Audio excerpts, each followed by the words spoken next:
Mercury in the UK is 11 years old, so we trade here as an electronic money institution. In Hong Kong, we're 7 years old, regulated there as well. And in South Africa, we are 3 years old, and again, regulated there. Our business is to make money move faster around the world for our clients at the lowest possible cost. So when we started to hear about blockchain technology, it wasn't a big leap of imagination to realize how perfect this evolutionary technology would fit with payments. That didn't take a great leap of imagination. And then it was really a case of looking around and saying, who's the best at doing this? And immediately Ripple came onto the radar screen, and that was the beginning of the engagement, which goes back about a year and a half. And since then, Ripple were very keen for us to trial the XRapid payment process, which we very gladly did. And we've had great success so far. We trialed several payments to Mexico, which were company funds we donated to a Mexican orphanage that actually takes kids off the street and teaches them how to surf, which is quite good. And then we did our first live commercial payments a couple of weeks ago. So we are now making payments for a UK corporate to Mexico to import Mexican food, and they are moving a lot faster than payments would go through SWIFT at a much lower cost. So we've already had the Mexican channel open up. It is live, it is being used, and I think actually today or tomorrow we're testing the Philippines with an eye to going live within the next week or so. It's very, very impressive, isn't it? And through the use of this technology, you mentioned the orphanage and the surfing, and you've mentioned a real world case around commercial flows into Mexico. How are the customers really kind of seeing a different payment experience first? What does it feel like for the exporter making a payment or the receiver in terms of ease and a difference compared to, dare I say, payments over SWIFT? I think from a customer point of view, you almost don't want to show them too much of the technology or explain too much of why it's working as it is. I don't understand how a car works, but if it parks for me, that would be even better. And I think it's the same kind of thing. But what they are seeing is they are seeing payments arrive in 1/100th of the time, and they're paying a lot less, if anything, for it. And I think that's the key. So when you're looking at high volume payments for companies involved in import, export, or remittances, or whatever the case may be, when you start to look at the economics of how they stack in favor of a Ripple payment over XRapid, perhaps rather than SWIFT, the numbers are actually quite eye-watering. And in terms of the usability, the client is seeing an optimized outcome. So it's quicker and easier to make, and it's cheaper for sure.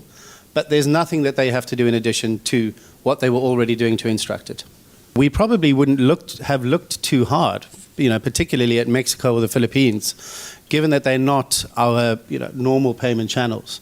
Certainly not the ones that we're traditionally good at with lots of clients in. So that's a great example of where Ripple came in and said, right, we can actually make payments much more efficiently to Mexico, the Philippines, and there's a bigger rollout plan here. And that actually opens up new markets for us that are immediately cost effective for us to get into. So that's very exciting, to become a sort of welcome member of a network that is expanding with Ripple's expertise with blockchain technology.